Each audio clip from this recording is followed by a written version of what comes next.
na ule mstari wa kwanza unaweza ukasoma. Soma kama ilivyoandikwa katika Timotheo ya kwanza 2:1. Barikiwa. Basi kabla ya mambo yote, sikiliza, sio mimi, ni Mungu anazungumza katika maandiko matakatifu. Mimi na wewe tumezaliwa tukakuta yameandikwa na yakakauka. Anasema basi kabla ya mambo yote nataka dua. Mungu anasema kabla ya mambo yote. Wewe unayefanya biashara katika maeneo haya, sikiliza, hii inakuhusu pia.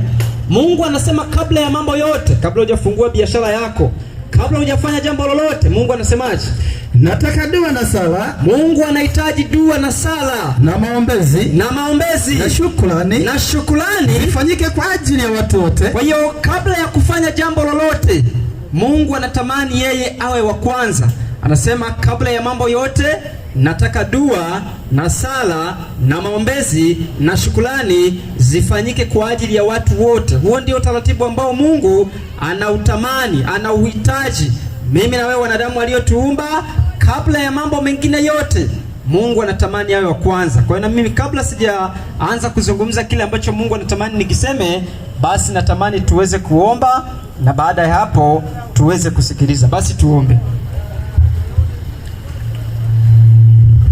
Tunakushukuru Baba yetu na Mungu wetu uishie juu mbinguni, jina lako litukuzwe. Asante kwa sababu ya wema wako na fadhili zako. Tunakushukuru kwa jioni hii ya leo, imekupendeza tuweze kufika katika maeneo haya.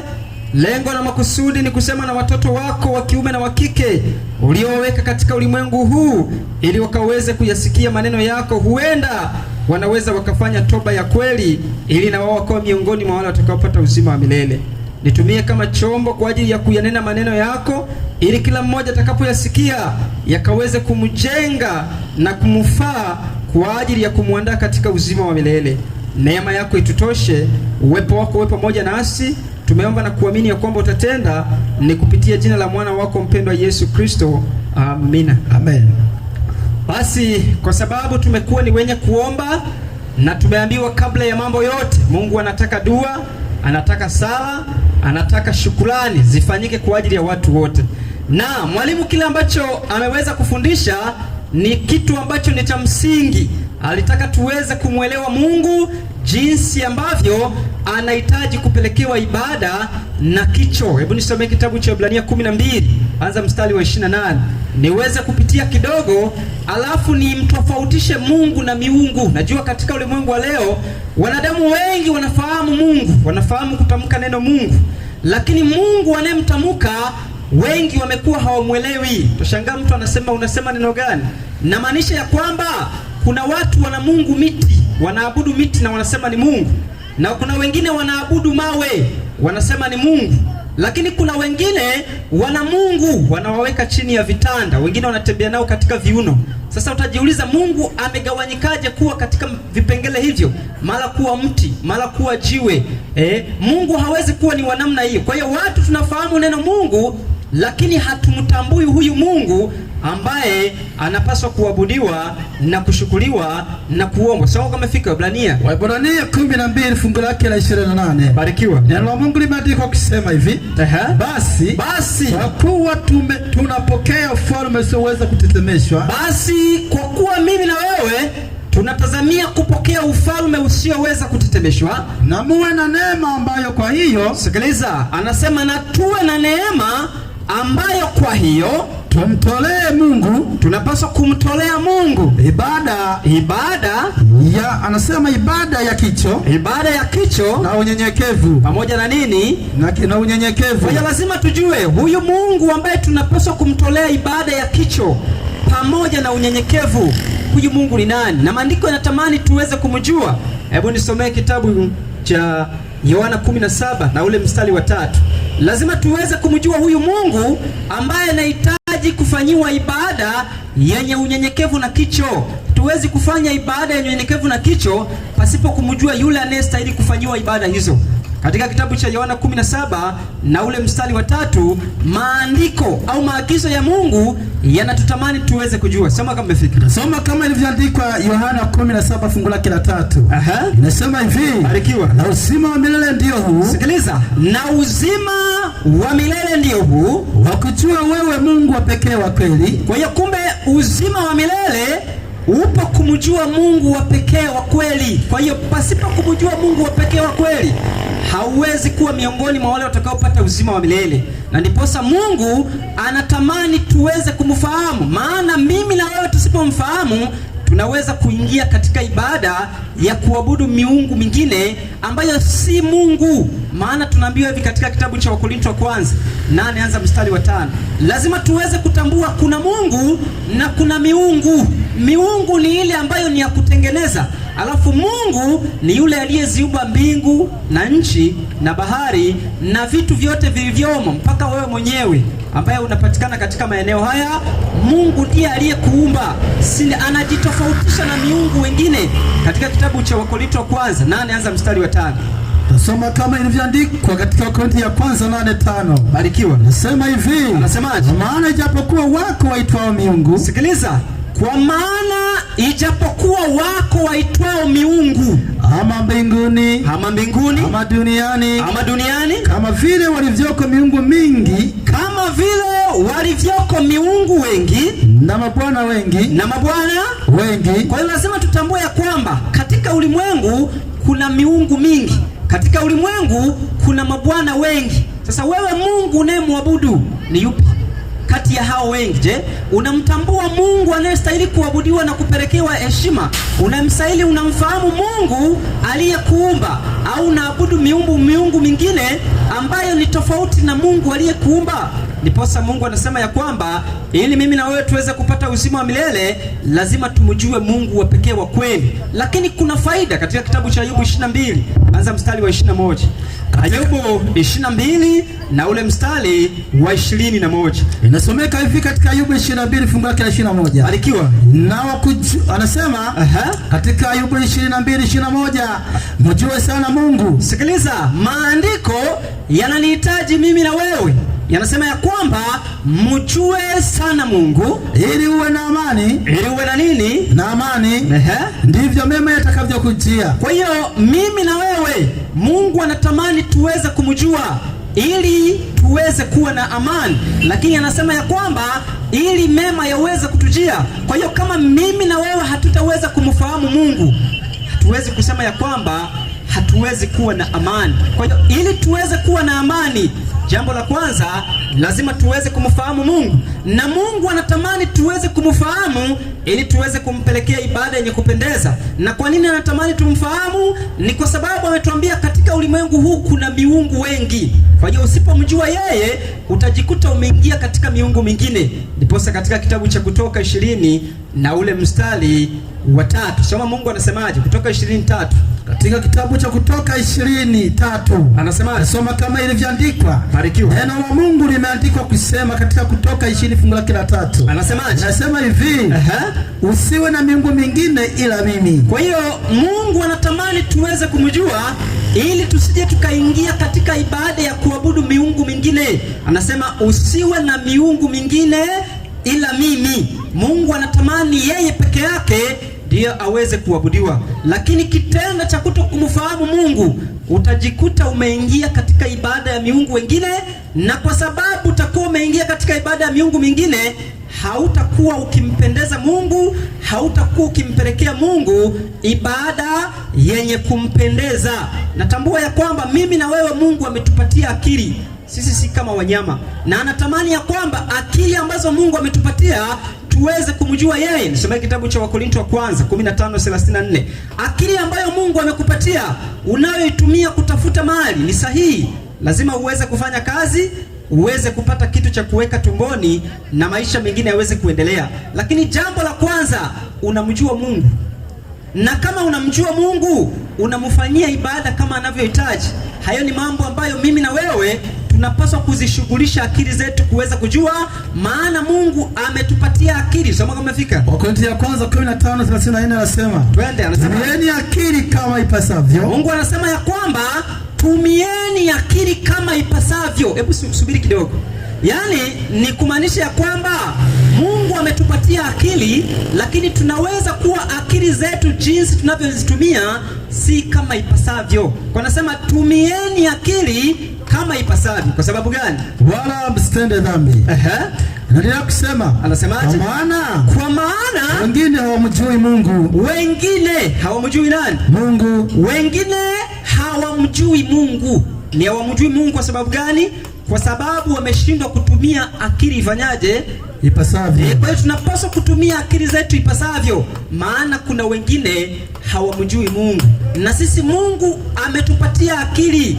Mungu amekuumba ukiwa na akili, ni tofauti na wanyama. Waraka wa pili wa Petro 2:12. Mungu amekupatia akili tofauti na wanyama, lakini akili aliyokupatia anatamani uitumie katika kumjua yeye. Na pale utakapomjua yeye, kitabu cha Ayubu kimetuambia kwamba mjue sana Mungu, uwe na amani, ndipo mema yatakapokujia. Kwa hiyo usipokubali kumjua Mungu, jambo la kwanza utapoteza amani. Ulimwengu wa leo umepoteza amani ni kwa sababu wanadamu wanaokaa katika ulimwengu wa leo wameshindwa kumtambua Mungu na kutambua Mungu anahitaji wafanye nini.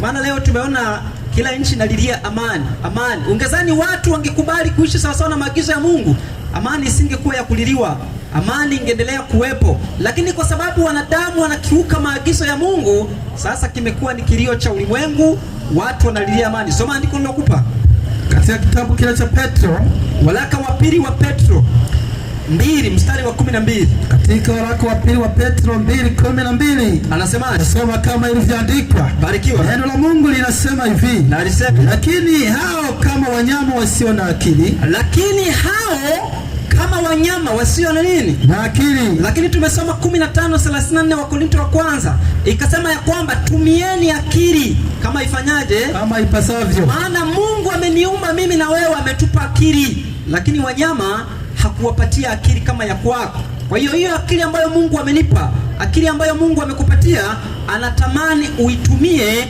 kwa ajili ya kumjua yeye. Anatamani tuitumie kwa ajili ya kumjua yeye. Pasipo kumjua Mungu, watu wa Mungu katika ulimwengu wa leo, hatuwezi kuwa na amani. Pasipo kumjua Mungu katika ulimwengu wa leo, hakuna mema yanayoweza kutujia. Pasipo kumjua Mungu katika ulimwengu wa leo, ibada tunazozifanya ni bure. Maana huwezi kufanya ibada unashindwa kufahamu ni nani unayemwabudu. Itakuwa ni kitu ambacho hauwezi kukifanya katika ubora wake. Lakini unapokifanya ukijua ni nani unayestahili kumwabudu, utafanya ukijua ibada unampelekea nani. Kwa hiyo ndio maana Mungu anatamani tuweze kumjua na tumtofautishe na miungu mingine. Maana katika ulimwengu wa leo watu wamejaribu kumlinganisha Mungu na miungu mingine.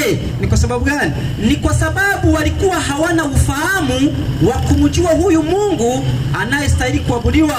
Ndio maana wamekuwa wakimlinganisha Mungu na miungu mingine. Tutaona vile jinsi Mungu ambavyo anaweza kukataa jambo hilo, na anajitambulisha katika maandiko ili mimi na wewe tuweze kumfahamu.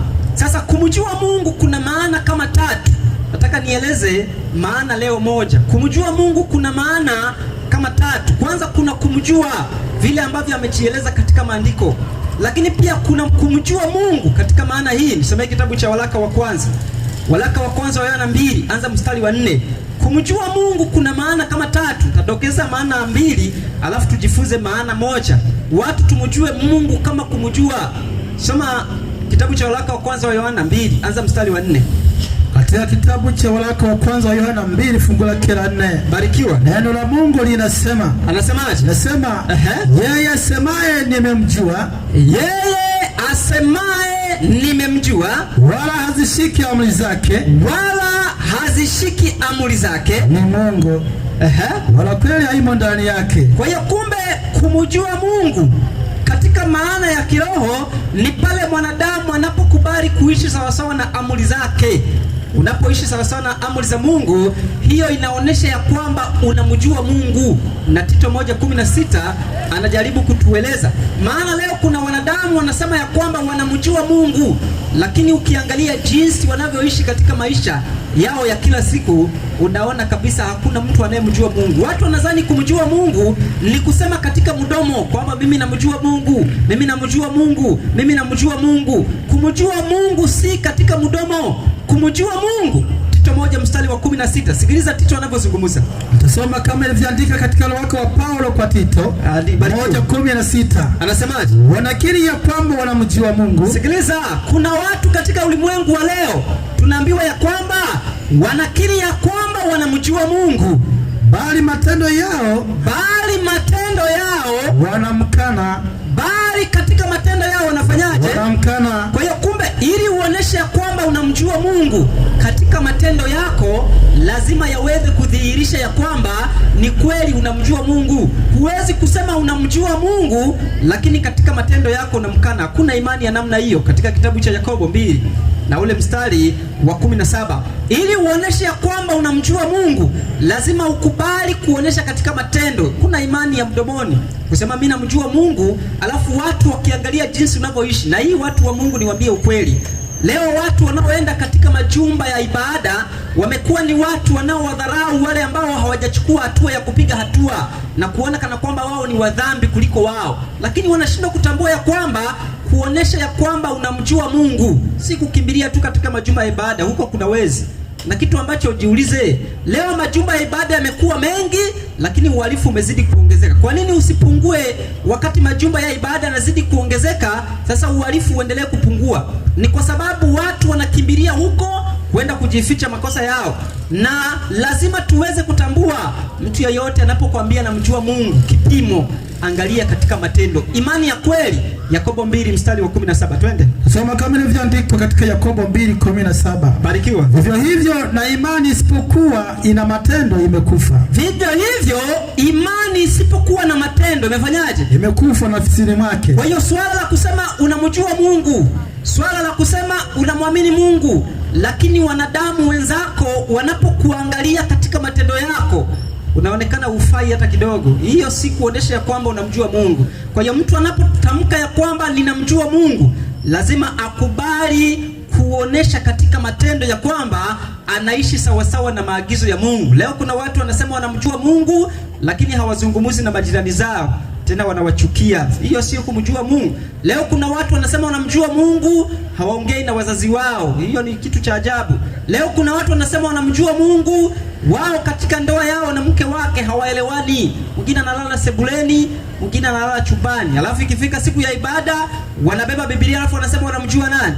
Mungu. Hakuna kumjua Mungu kwa namna hiyo. Kumjua Mungu ni kuishi sawasawa na mapenzi ya Mungu, kuishi sawasawa na vile Mungu anavyohitaji. Hiyo ni maana ya kwanza. Kwa hiyo ukisikia mtu anasema anamjua Mungu, muangalie katika matendo. Anaishi sawasawa na vile Mungu anavyoagiza? Kama haishi sawasawa na vile Mungu anavyoagiza, weka X, chukulia tu ya kwamba na yeye ni mwanadamu kama wanadamu wengine. Maana leo shetani, kazi ambayo anaifanya, shetani alishatoka baa siku nyingi. Kuna watu hawaelewi. Shetani baa alishaondoka siku nyingi, maana watu wanaokwenda kule asilimia kubwa ni watu wake. Sasa makazi yamerudisha katika majumba ya ibada, maana najua huku kuna watu ambao bado wanawahitaji. Kwa hiyo watu leo wamekuwa wakiwahubiria wakisema wazinzi. Bwana Yesu asifiwe. Amen. Mahubiri ya leo watu wamekuwa wakisimama hapa wanasema acheni uzinzi, acheni wizi, wakizani dhambi bado ziko kule. Hapana, kule shetani alishahamisha kambi. Shetani alishahamia katika majumba ya ibada kwa sababu anatambua huko ndiko kuna watu wanaohitaji kudanganywa. Ndio maana Kristo alipokuwa anazungumza katika kitabu cha Mathayo 24 na ule mstari wa 3 mpaka wa 4, alipokuwa akiwaelezea wanafunzi wake dalili ya kuja kwake, alisema nini? Sema kama mmefika. Katika kitabu cha Mathayo 24 fungu lake la 3 na la 4. Mathayo 24:3 mpaka 4. Tusoma kama ilivyoandikwa. Na isome. Neno la Mungu linasema hivi. Barikiwa.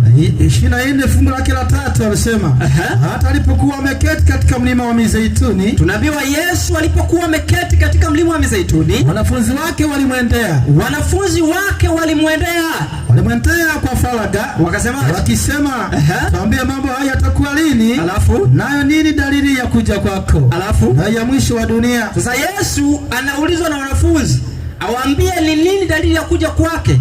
Alafu sema nini itakuwa ni mwisho wa dunia. Yesu anawaambiaje mstari wa 4? Yesu akajibu akawaambia, akasemaje? Angalieni mtu asiwadanganye. Kwa hiyo kitendo au dalili ya kwanza ambayo Yesu anaionyesha ni katika siku za mwisho uongo utakuwa ni mwingi. Sasa unataka uniambie wale wanaodanganya wanakuwa ni watu gani? Ni wale ambao wanakuwa kule ndani ya madhehebu, lakini kwa sababu shetani anajaribu kuwatumia wanakuwa miongoni mwa wale watakaoweza kuwapoteza watu wa Mungu. Kwa hiyo lazima tuweze kumjua Mungu na tumjue Mungu katika matendo. Wanadamu wenzetu wanapotuona waweze kumtukuza Mungu. Nisome kitabu cha Mathayo. Katika kitabu cha Mathayo 5, anza mstari wa 14 mpaka 16. Katika Mathayo 5:14 mpaka 16. Tasoma kama ilivyoandikwa 5:14 hadi 16. Lazima watu tuweze kuelewa, si unachukuaga Biblia unaweka kwa pani alafu unakwenda kanisani, ukirudi jirani yako na mbinulia midomo. Hiyo haiwezi kukusaidia, ni bora ukabaki tu nyumbani. Soma kama umefika. Soma kama ilivyoandikwa 5 Mathayo 10 hadi 16. Anasemaje? Nasema hivi, twende. Ninyi ni nuru ya ulimwengu. Sikiliza, Yesu anasema mimi na wewe ambao tunasema ya kwamba tunamjua Mungu, anasema nyinyi ni nuru ya ulimwengu. Anasema mji hauwezi kusitirika ukiwa juu ya mlima. Anasema mji hauwezi kusitirika ukiwa juu ya mlima, wala watu hawashi taa na kuiweka chini ya pishi. Anasema hakuna mwanamke yote au mwanaume anayepika alafu anachukua ile taa aliyowasha anaweka chini ya jiko. Anasema hakuna kitu cha namna hiyo. Lazima achukue ile taa iweke juu ili iweze kuonesha kile anachokifanya. Sasa anasema mimi na wewe ni nuru ya ulimwengu. Anasema mji hauwezi kusitirika ukiwa juu ya mlima, kila mmoja atauangalia. Anasema na hakuna anayewasha taa na kuiweka chini ya pishi. Telemka na andiko. Endelea kusema. Anasemaje? Bali juu ya kiango, haya waangaza wote waliomo nyumbani. Tena hiyo nuru itawaangaza wote waliomo nyumbani. Vivyo hivyo. Hebu rudia tena. Narudia katika fungu la 15. Nataka vivyo hivyo. Anasema vivyo hivyo. Rudia. Vivyo hivyo. Nuru yenu na iangaze mbele ya watu, ili wapate kuyaona matendo yenu mema, wamtukuze Baba yenu aliye mbinguni. Kwa hiyo lazima unaposema una imani, wanadamu wenzako waione, na pale watakapoiona wamtukuze Baba yetu aliye wapi? Mbinguni. Lakini si unasema una imani alafu mtaani watu wanakusema vibaya, alafu unasema una nini? Una imani. Hiyo itakuwa ni ya kwako, si ile ya Yesu. Katika kitabu cha Warumi 10:17. Soma kama umefika. Kuna imani ya watu na kuna imani ya Yesu, ni vitu viwili tofauti. Kama utakuwa na ya kwako, lazima uweze kuwachukia watu wengine, lazima uweze kuishi maisha unayoyataka wewe. Leo watu wengi wamekuwa nasema ya kwamba wana imani, lakini ukiwafuatilia katika maisha yao unagundua moja kwa moja hii imani itakuwa ni ya kwake, si ile ambayo Yesu anasoma. Soma kama umefika. Katika Warumi 10:17. 10:17 anasema basi imani chanzo chake ni kusikia, na kusikia huja kwa neno la Kristo. Kwa hiyo imani ya kweli chanzo chake inakuja kwa kusikia, tena ni kusikia neno la nani? La Kristo. Kwa hiyo neno la Kristo litakavyosema, kwa kuwa imani yako imetokana na neno lake, moja kwa moja utafanyaje? Utalifuata. Lakini kama imani imetokana na wewe mwenyewe, leo watu wamekuwa na imani za kulisi. Mtu anakuambia unajua babu yangu alikuwaga ni Pentekoste, sasa na mimi siwezi kutoka Pentekoste. Unamuuliza hiyo imani ni ya babu yako au ni ya Yesu? Unakwambia baba yangu alikuwa ni wa imani fulani, kwa hiyo mimi siwezi kutoka katika imani hiyo. Hiyo imani itakuwa ni ya kwenu. Lazima usikilize imani inayotokana na neno la Mungu, na hiyo imani inayotokana na neno la Mungu itakujenga katika kumjua Mungu katika roho. Kwa hiyo hiyo nilikuwa najaribu kueleza kwa ufupi, lakini maana ambayo natamani tuijue, kumjua Mungu katika maana nyingine ni kumtambua vile alivyojieleza. Mfano, nisome kitabu cha Isaya. Katika kitabu cha Isaya 40, anza mstari wa 18. Kuna vile ambavyo Mungu anajaribu kujieleza katika maandiko, akijitofautisha na miungu mingine ambayo wanadamu wameifanya leo kuwa Mungu. Isaya 40, anza mstari wa 18. Katika kitabu cha Isaya 40:18 neno la Mungu linasema, barikiwa. Basi mtamlinganisha Mungu na nani? Sikiliza, Mungu kupitia kinywa cha nabii Isaya anajaribu kuuliza, basi mtamlinganisha Mungu na nani? Au mtamfananisha mfano wa namna gani? Au mtamfananisha Mungu na mfano wa namna gani? Hebu subiri kidogo. Leo kuna watu wamejaribu kumfananisha Mungu na vile ambavyo wao wanafikiria. Na Mungu anasema ya kwamba yeye hafananishwi, yeye halinganishwi. tutaeleza huyu Mungu alinganishi tunapaswa kumwabuduje. Maana leo watu wamesema ya kwamba ili wamwabudu Mungu wanaweka kakitu pale mbele, sasa wanakuwa wanaabudu, alafu wanasema tuabudu sanamu, tunamwabudu Mungu kupitia hako. Lakini Mungu amesema ya kwamba yeye hafananishwi na kitu. Mungu anasema ya kwamba yeye halinganishwi na kitu. Telemka na andiko. Ndio kusoma fungu la 19. Anasemaje? Nasema hivi. Twende. 19 neno la Mungu anaenda kusema. Sanamu anasema sanamu fundi mmoja huyeyusha. Sasa anajaribu kukuonesha ya kwamba hatuwezi kumlinganisha Mungu na kitu chochote. Hatuwezi kumfananisha Mungu na kitu chochote. Isaya anajaribu kutuambia kwamba sanamu moja mfua fedha huwa anaisimamisha. Anasemaje? Na mfua dhahabu huifunika dhahabu. Na mfua dhahabu anaifunika dhahabu. Huifulia mikufu ya fedha. Tena anaifulia mikufu ya fedha. Yeye aliye maskini sana hata hawezi kutoa sadaka ya namna hii. Sasa matajiri tunaambiwa ya kwamba wanatumia dhahabu, wanatumia fedha kwa ajili ya kutengeneza sanamu. Lakini anasema ya kwamba yeye aliye masikini ambaye hawezi kutoa hivyo kwa ajili ya kutengeneza sanamu ya namna hiyo, anasemaje? Huchagua mti usiooza. Anachagua mti usiooza. Hujitafutia fundi mstadi. Tena anatafuta fundi stadi wa kusimamisha sanamu ya kuchonga. Na anasimamisha sanamu ya kuchonga isiyoweza kusikia. Hiyo sanamu haiwezi kusikia. Anasemaje? Anasema hamkuambiwa tokea mwanzo. Sikiliza hiyo. Kwa hiyo Mungu anajaribu kuonesha kwamba wanadamu wote wanaochonga sanamu, aidha ni kwa fedha, aidha ni kwa dhahabu, lakini wale masikini wanachagua mti usiooza. Aidha anaweza kauchonga au kuwa wanauabudu. Jua kuna mambo ambayo yalikuwa yakiendelea kufanyika katika kipindi cha nyuma, na hata leo wanadamu wameendelea kuwa na namna hizo. Watu wanatafuta mti wanaabudu, watu wanatafuta mbuzi wanaabudu, watu wanatafuta kondoo wanaabudu. Sasa Mungu anasema ya kwamba yeye hawezi kufananishwa na kitu chochote, yeye hawezi kulinganishwa na kitu chochote. Hasa anatuambia kwamba hamkufahamu ya kuwa, anasemaje? Anasema hamfahamu ya kuwa tangu mwanzo. Hamfahamu ya kuwa tangu mwanzo. Hamfahamu tangu kuwekwa misingi ya dunia. Hamfahamu tangu kuwekwa misingi ya dunia. Yeye ndiye aliyeketi juu ya duara ya dunia. Sikiliza, sifa za Mungu anayestahili kuabudiwa, sifa za Mungu anayestahili kupewa heshima. Anasema yeye ndiye anayeketi juu ya duara ya dunia. Subiri kidogo. Huyo Mungu unayemwabudu wewe, aidha umemweka chini ya uvungu, aidha umemchonga yuko nyuma ya nyumba, aidha huwa anakaa katika jiko, labda anakaa katika milima. Huyo Mungu wako anakaa juu ya duara ya dunia. Na kama hakai juu ya duara ya dunia, huyo si Mungu, ni miungu. Na kwa sababu ni miungu, Mungu amekataa ibada ya kuabudu miungu na kutokumwabudu yeye Mungu aliyeziumba mbingu na nchi. Anasema ya kwamba yeye anakaa juu ya duara ya dunia. Telemka na andiko. Na hao wanaokaa ndani yake, anasema na hao wanaokaa ndani yake huwa kama panzi. Anasema anakuwa na waona wadogo kama vile mwanadamu anavyokuwa akitazama panzi.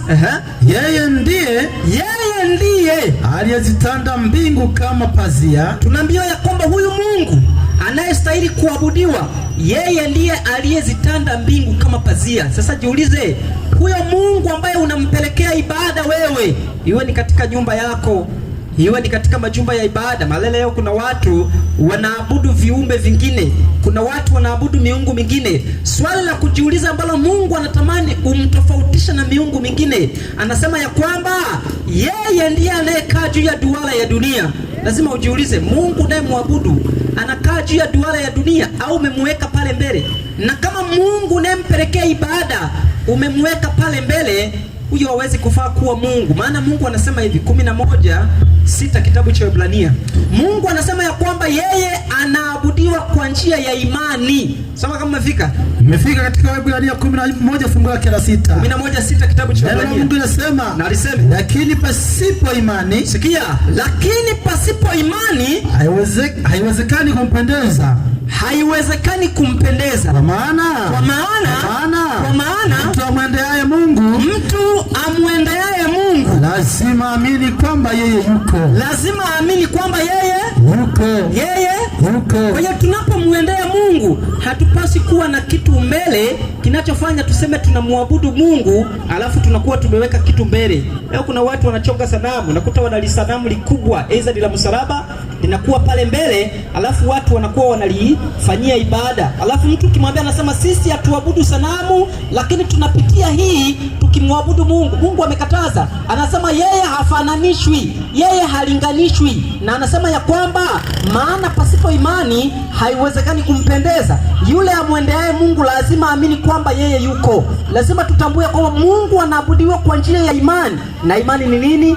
11:1 kitabu cha Ibrania. Unajua kuna watu hawaelewi maana ya imani, na ndio maana wanataka waweke pale mbele. Sasa wakiwa wanaona hivi ndio wanaabudu, wanasema wakimwabudu Mungu. Hakuna imani ya namna hiyo. 11 kitabu cha Waebrania fungu la kwanza. Imani ni nini? Nasoma katika Waebrania 11 fungu la kwanza. Barikiwa. Neno la Mungu linasema, basi imani ni kuwa na hakika ya mambo yatarajiwayo. Imani ni kuwa na hakika ya mambo yatarajiwayo. Ni bayana ya mambo yasiyoonekana. Ni bayana ya mambo yasiyofanyaje? Yasiyoonekana. Kwa hiyo tunapozungumzia Mungu anahitaji wale wanaomwendea wamwendee kwa imani. Kumbe wanapaswa waamini Mungu yuko. Bwana Yesu asifiwe. Amen. Na si kwa kufanyaje?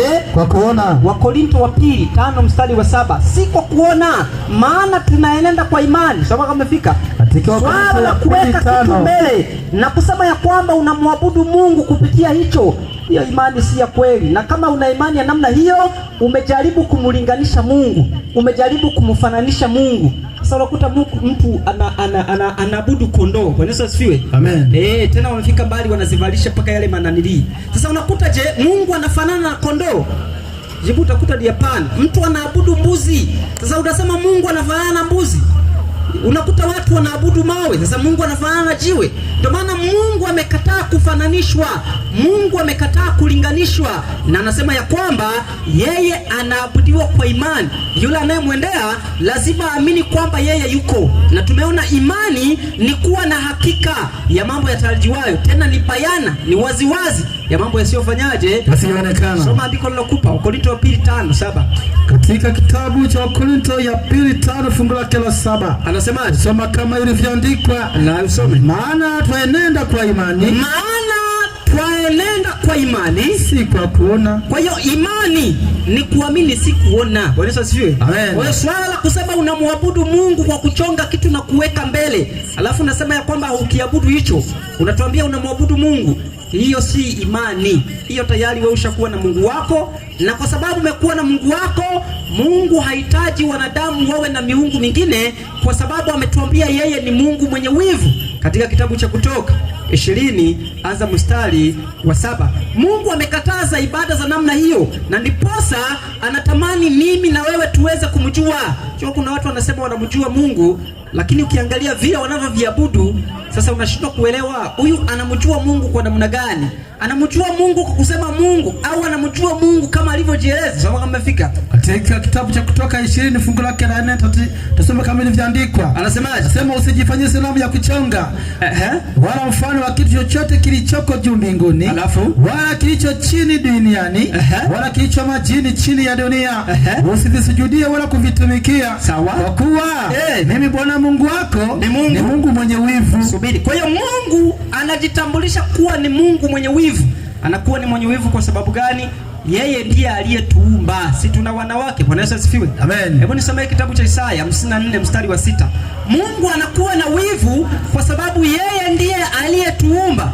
Anapoona mwanadamu anafanya ibada kwa miungu mingine na kumwacha yeye aliyemuumba, Mungu anakuwa na wivu. Na Mungu anajitambulisha katika sura hii. Alafu nitoe mfano nione kama we mwanaume uliyeko hapa huwa unajisikia vizuri. Soma Isaya 54 fungu la 6. Anasemaje? Anasema twende. Maana Bwana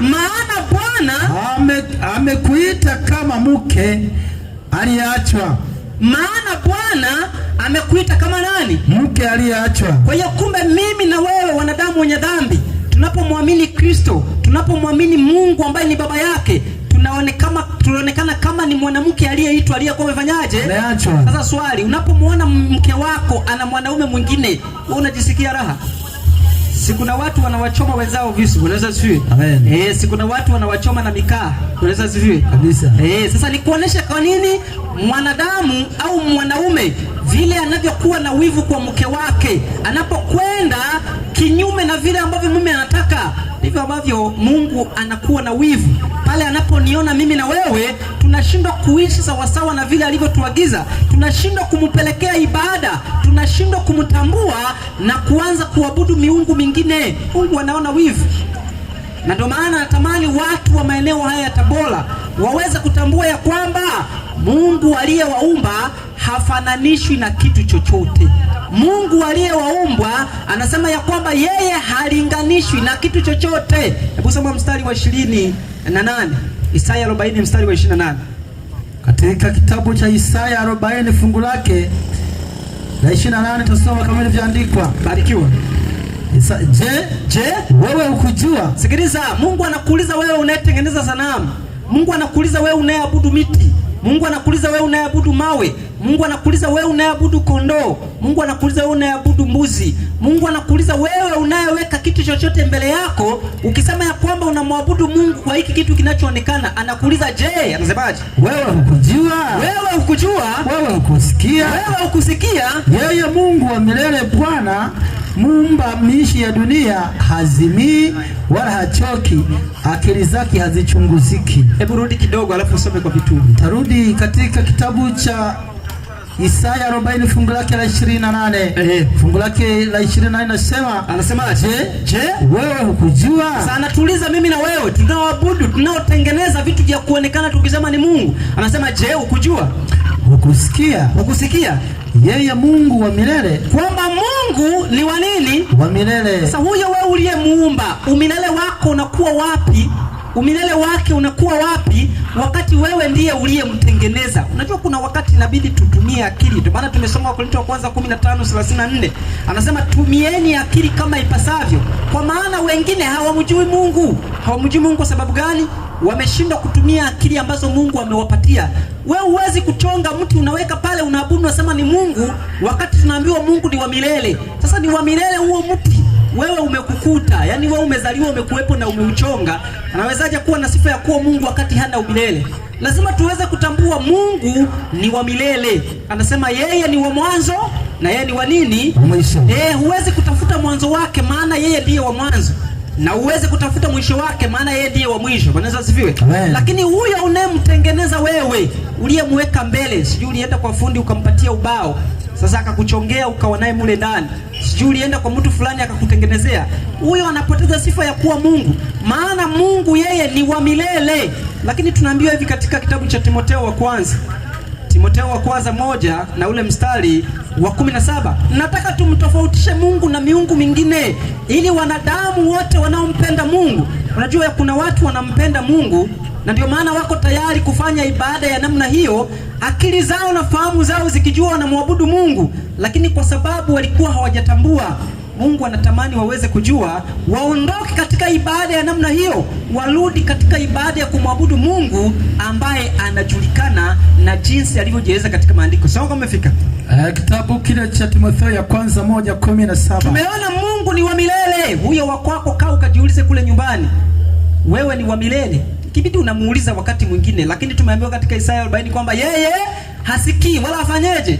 Wala hasemi. Sasa unakuwaje na Mungu ambaye hawezi kusikia wala kusema? Soma kama umefika. Soma kama ilivyoandikwa. Twende. Anasema sasa kwa mfalme wa milele. Iliza, sasa kwa mfalme wa milele asiyeweza kuona uharibifu. Anasema huyu Mungu hawezi kuona nini? Uharibifu. Hawezi kuona nini? Uharibifu. Kwa hiyo Mungu anayestahili kuabudiwa, yeye hawezi kuona uharibifu. Yaani hakuna siku ataharibika. Lakini huyo wa kwako kuna wakati unamreplace, unambadilisha. Huyo anakuwa ni Mungu gani ambaye anaweza kubadilishwa? Tuondoke katika ibada za namna hiyo. Mungu ambaye anaweza kubadilishwa si Mungu anayefaa kuabudiwa, na hawezi kuwa na sifa ya kuwa Mungu kwa sababu hana umilele. Hawezi kuwa na sifa ya kuwa Mungu kwa sababu umemtengeneza. Sasa sikiliza katika kitabu cha Isaya 44 na ule mstari wa 2. Natamani ni kueleza sifa za Mungu. Uangalie na Mungu unayemwabudu, uweze kupiga hesabu kwamba huyu Mungu ninayemwabudu na huyu Mungu aliyejieleza katika maandiko yupi ni sahihi, na ukitambua huyo uliye naye si sahihi, achana naye mtu wa Mungu. Mungu anatambua kusudi lako kuwa ni jema, lakini kwa sababu ulikuwa hujalifuata lile analoliagiza, Mungu hawezi kuhesabia hatia. Lakini pale utakaposikia na kupuuza, Mungu atakuhesabia hatia na ghadhabu yake itakukalia. Soma kama umefika. Soma katika Isaya 44 fungu lake la 2. 44:2 kitabu cha Isaya. Soma kama ilivyoandikwa. Na yosoma. Bwana aliyefanya, anasema Bwana aliyekufanya na kukuumba. Sikiliza. Bwana aliyekufanya na kukuumba toka tumboni. Toka tumboni. Ni yeye atakaye kusaidia. Yeye atakaye kusaidia. Kwa hiyo kumbe Mungu ambaye anazungumzwa mimi na wewe tunapaswa kumwabudu ni Mungu aliyetuumba kutoka wapi? Tumboni. Sasa jiulize, huyo Mungu uliye naye aliwahi kukuumba toka tumboni kwa mama yako? Na kama si Mungu aliyekuumba toka tumboni kwa mama yako, tambua ya kwamba huyo si Mungu anayestahili kuabudiwa, na hiyo ni miungu, na haupasi kuendelea kuitukuza kama Mungu. Maana tunaambiwa ya kwamba kuna watu leo katika ulimwengu wameweza kujifunza sifa za Mungu na kumtambua Mungu, lakini kwa jeuri wakapuuza, na matokeo yake yalikuwa nini? Kitabu cha Warumi 1 anza mstari wa 21. Kuna watu licha ya kwamba Mungu anaelezwa katika ulimwengu huu na wanaweza kumtambua, lakini kwa sababu ya jeuri na kupuuza wameondoka katika ibada ya Mungu wa kweli. Na hayo ni mambo ambayo Mungu yanamchukiza, maana amemuumba mwanadamu na kumweka katika ulimwengu ili huyu mwanadamu amtukuze yeye na kumwabudu yeye na kuondoka katika ibada ya miungu wengine. Sasa kama umefika Warumi 1:21 neno la Mungu linasema, kwa sababu walipomjua Mungu. Sikiliza, hii na kuhusu wewe na mimi. Kuna watu tunaishi katika ulimwengu na tuna ujuzi wa kumjua Mungu, lakini anasema kwa sababu walipomjua Mungu hawakumtukuza kama ndiye Mungu. Hawakumtukuza kama ndiye Mungu, wala kumshukuru, bali walipotea katika uzushi wao, na mioyo yao yenye ujinga, ikatiwa giza. Anasema ikatiwa giza. Wakijinena kuwa wenye hekima, wakafanyaje?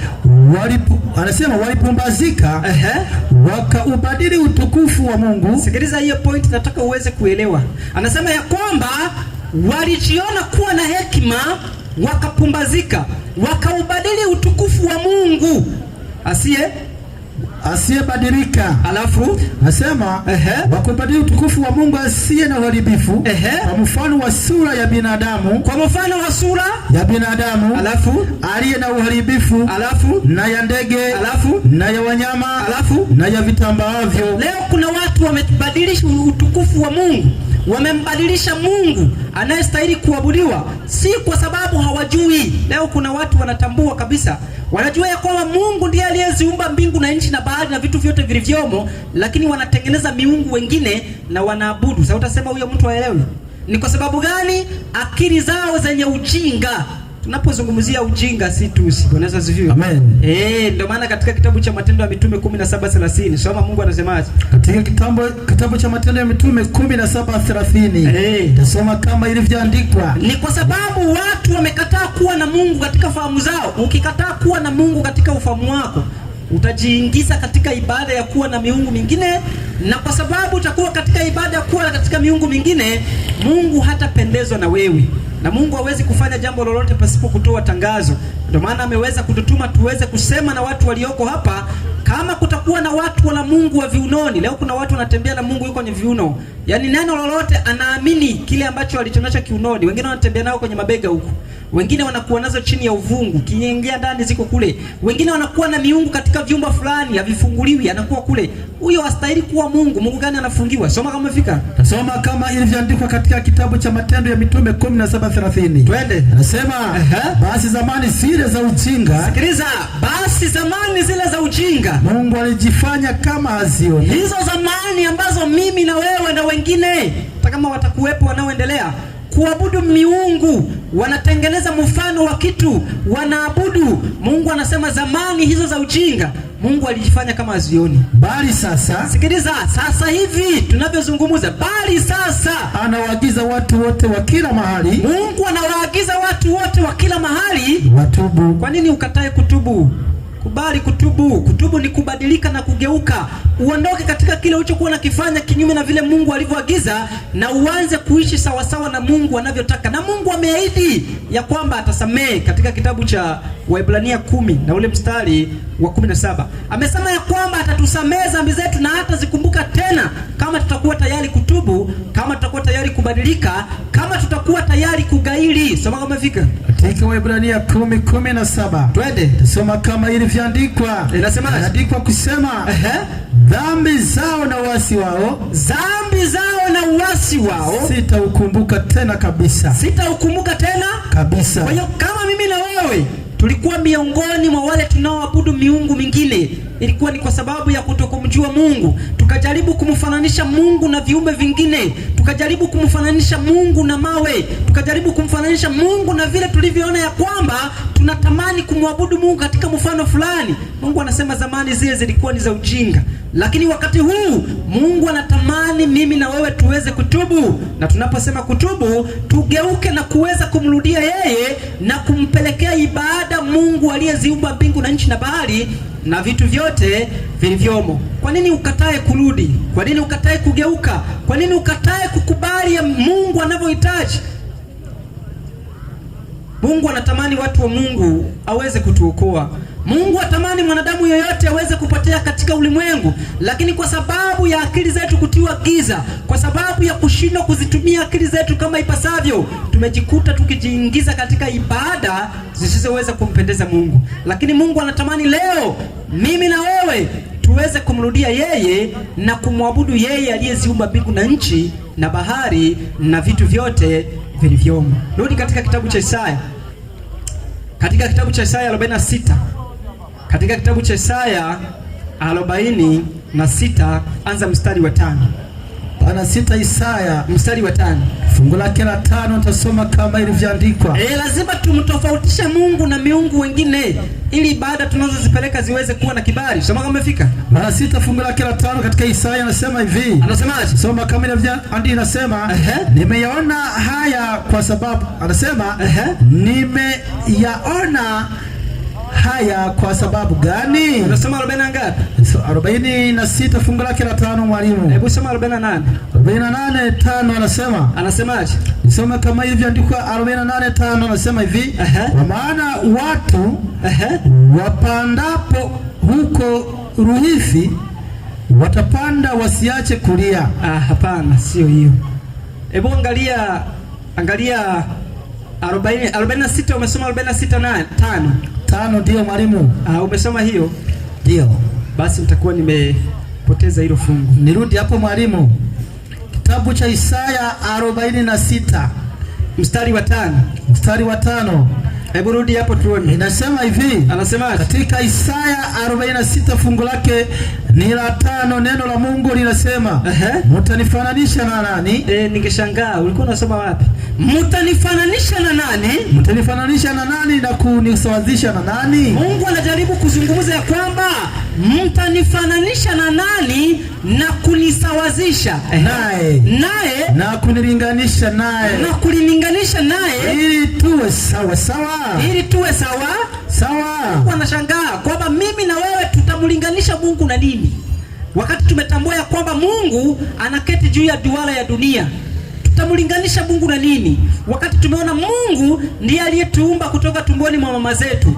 Tutamlinganisha Mungu na nini? Anasema yeye ndiye mwanzo na mwisho. Tutamlinganisha Mungu na nini? Anasema ya kwamba yeye hawezi kuona uharibifu. Tutamlinganisha Mungu na nini? Huoni kile ambacho naweza kulinganisha ili umwabudu Mungu? Ni sawa na kusema ya kwamba Mungu anafanana na hicho. Ni sawa na kusema Mungu analingana na hicho. Na ndio maana tumeona Mungu atamani kufananishwa na kitu chochote. Mungu atamani kulinganishwa na kitu chochote. Mungu hahitaji mwanadamu amwabudu kwa kuweka mfano wa kitu. Kama utakuwa katika ibada za namna hiyo, iwe ni kanisani, iwe ni nyumbani mwako, iwe ni sehemu yoyote, hizo ibada za sanamu unapaswa kuzikimbia. Kama kuna sehemu mnaingia kuna kitu mmeweka mbele, mnaendaga kuabudu pale na kufanya hivi, hiyo ibada ni ya sanamu, kimbia. Kuna ibada inayompendeza Mungu ya namna hiyo. Mungu anaabudiwa kwa imani. Anasema mtanifananisha na nani? Mtanisawazisha na nani? Mtalilinganisha na nani ili nipate kuwa sawa naye? Teremka na andiko. Endelea kusoma katika fungu la 6. Twende. Anasema watu wamwagao dhahabu. Endelea tu. Kutoka anasema kutoka mfukoni na kupima fedha katika mizani, huachili mfu wa dhahabu, akaifanya mungu, huanguka namu huabudu, humchukua begani. Sikiliza vizuri. Yaani Mungu anajaribu kuonesha ya kwamba kuna watu wanatumia dhahabu, kuna watu wanatumia fedha, wanachonga ile sanamu, na bado nafika wakati wanaanguka ili kuiabudu. Na Mungu anasema mtamlinganisha na nani ili muweze kufanya kitu cha namna hiyo?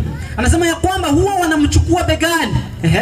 Anaendelea kusema, anasema anamchukua akamsimamisha mahali pake, alafu akasimama, hataondoka katika mahali pake. Naam, mmoja atamuita lakini hawezi kujibu, wala kumwokoa na taabu yake. Yaani watu wa Mungu lazima tuweze kuelewa ukweli vile Mungu anavyohitaji. Habari za kuweka kitu mbele, unasema ndiye Mungu ukimwabudu, na wakati huo ukimuita hawezi kuitika, wakati huo ukimuongelesha hawezi kujibu, wakati huo ukisema jambo lolote hawezi kukuokoa na taabu. Hiyo ni kitu ambayo hatuwezi kufanya watu wa Mungu.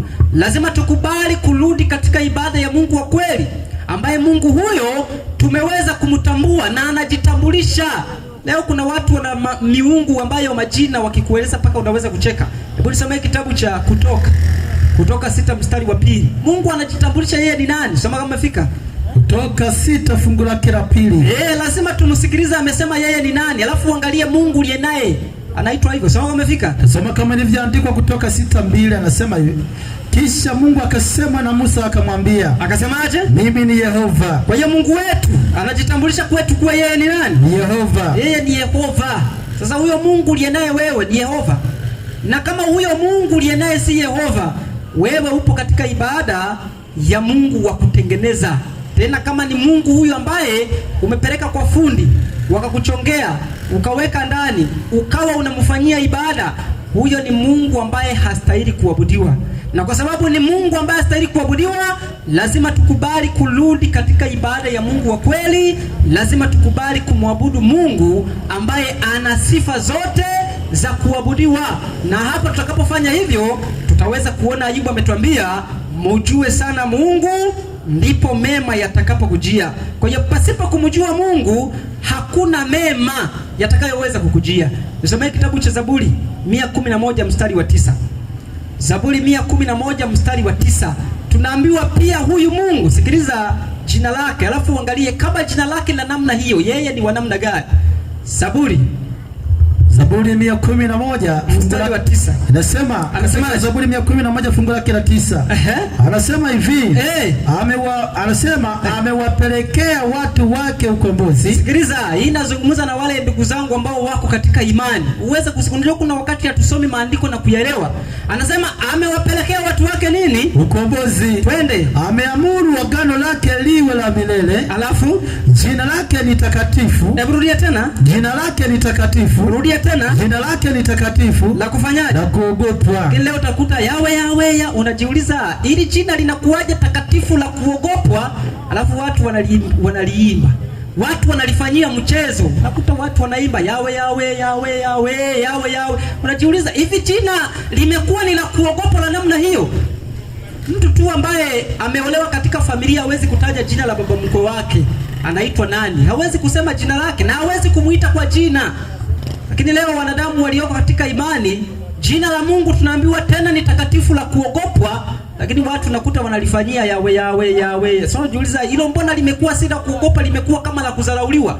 Jina la Mungu ni la kuogopwa. Ndio maana Yesu alipokuwa katika ulimwengu aliweza kutufundisha mimi na wewe tunapaswa kumuita Mungu ni baba yetu. Anasema tena ni jina ambalo Mungu anasikia fahari, anasikia raha. Katika kitabu cha Isaya, soma kitabu cha Isaya 54, Isaya 64 na ule mstari wa 8.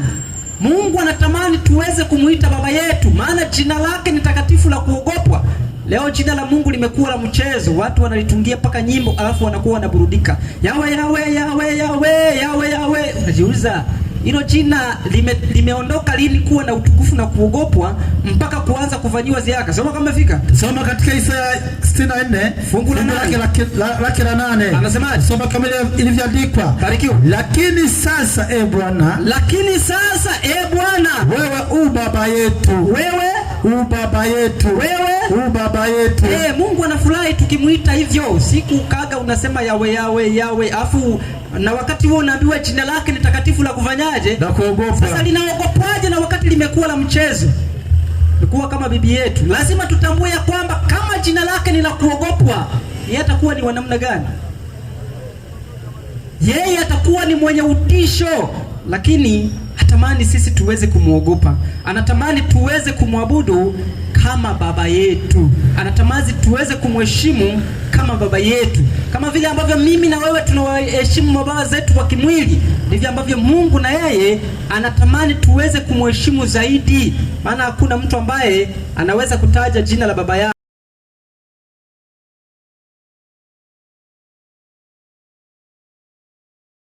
Naona hata yeye atanishangaa siku hiyo. Atanishangaa kabisa kwamba huyu kijana amepoteza heshima. Mariko njoo. Ni kitu ambacho hakiwezekani. Ndivyo ambavyo Mungu anatamani tuweze kumuita baba, tukionyesha ya kwamba ni yeye tunayemtumaini, ni yeye tunayemtegemea, lakini tukitambua jina lake ni takatifu la kuogopwa. Kama huwezi kuliogopa jina la Mungu, unadhani hata yeye mwenyewe utamheshimu na kumwogopa?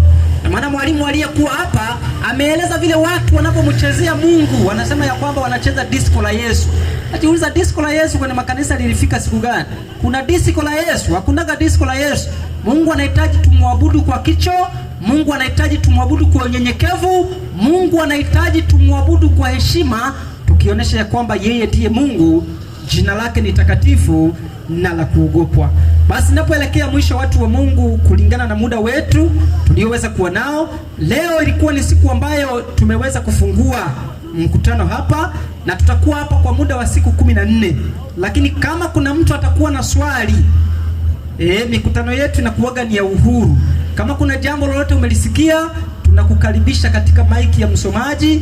Unapewa maiki, unauliza swali na tunaweza kujibu kama vile Mungu anavyohitaji katika maandiko matakatifu. Kwa hiyo pale tutakapokuwa tukiendelea na mafundisho, tutakuwa na muda wa maswali. Tusiogope. Kumekuwa na watu wanakuwa wanaogopa, alafu ukitoa wito hawaonekani. Unajiuliza walielewa au hawakuelewa? Kwa hiyo kama unakuwa ukuelewa, kuja unauliza tu swali, tunaweza kujifunza kwa uhuru ili tuweze kufikia imani moja ambayo Mungu anatamani tuweze kuwa. Kwa sababu tumeona Mungu wetu ni Mungu ambaye ni tofauti na miungu wengine. Tumeona Mungu wetu jina lake ni takatifu na la kuogopwa. Tumeona Mungu wetu jinsi alivyo tofauti na miungu mingine. Sasa Daudi katika kitabu cha Zaburi anatuitisha wito mimi na wewe, akisema hivi katika kitabu cha Zaburi 95 na ule mstari wa 6. Katika Zaburi 95 fungu lake la 6. Zaburi 95:6. Nifike hapo mwalimu. Anasemaje? Njoni tuabudu, njoni tumwabudu, tusujudu, tupige magoti mbele za Bwana aliyetuumba. Tupige magoti mbele za Bwana aliyetuumba. Kwa hiyo mimi na wewe tunapaswa kutambua leo, katika jioni hii ya leo, ya kwamba Mungu anayestahili kupigiwa magoti, Mungu anayestahili kusujudiwa, Mungu anayestahili kupelekewa ibada ni Mungu aliyeniumba mimi na wewe. Ni Mungu aliyeziumba mbingu na nchi na bahari na vitu vyote vilivyomo. Ni Mungu ambaye ametufanya sisi au ametuumba sisi toka tumboni mwa mama zetu. Kwa hiyo nipende kuwaalika watu wa Mungu, wale ambao wameweza kusikia ujumbe katika siku ya leo, watambue ya kwamba Mungu anahitaji tumtofautisha na miungu wengine, na pale tutakapoweza kumtofautisha na miungu wengine, tutamwabudu katika heshima na kicho, tukijua Mungu wetu ni moto ulao, na tukijua Mungu wetu ni tofauti na miungu wengine. Mungu awabariki na niwatakie jioni njema. Wale wanaoendelea na biashara zao, niwatakie kazi njema. Mungu aendelee kuwabariki na muendelee kuwa na maarifa ya kumjua Mungu wa pekee wa kweli, maana uzima wa milele umedhihirika katika kumjua Mungu wa pekee wa kweli na kuondoka katika ibada ya miungu wengine. Basi Mungu na awabariki.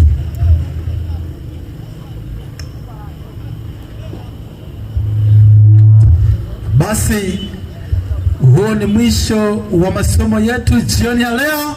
Kama tulivyokwisha kusikia kwamba wanadamu wote wanapaswa wamjue Mungu wa pekee wa kweli ili waweze kumpelekea ibada ya kweli. Hauwezi ukapeleka ibada ya kweli kwa Mungu usiyemjua. Kwa hiyo jioni ya leo naamini wakazi wa maeneo haya wametambua na kufahamu ya kuwa yuko Mungu ambaye hafananishwi na chochote, na huyo ndiye Mungu anaye kuita jioni ya leo ili uwe mwenye kumpelekea ibada yako. Kwa hiyo tunapoendelea na mafundisho jioni ya leo, kama ambavyo mwalimu ametoka kuambia kuwa tumezindua rasmi mafundisho ambayo yatakuwa hewani hapa mbele zetu kwa muda wa siku 13 sasa. Maana hii siku tayari imeshakwisha kupita, zimesalia siku 13 mbele, ambazo hizo utavuna mengi ambayo yatakufanya wewe kuwa mwenye kumjua Mungu wa kweli na kupata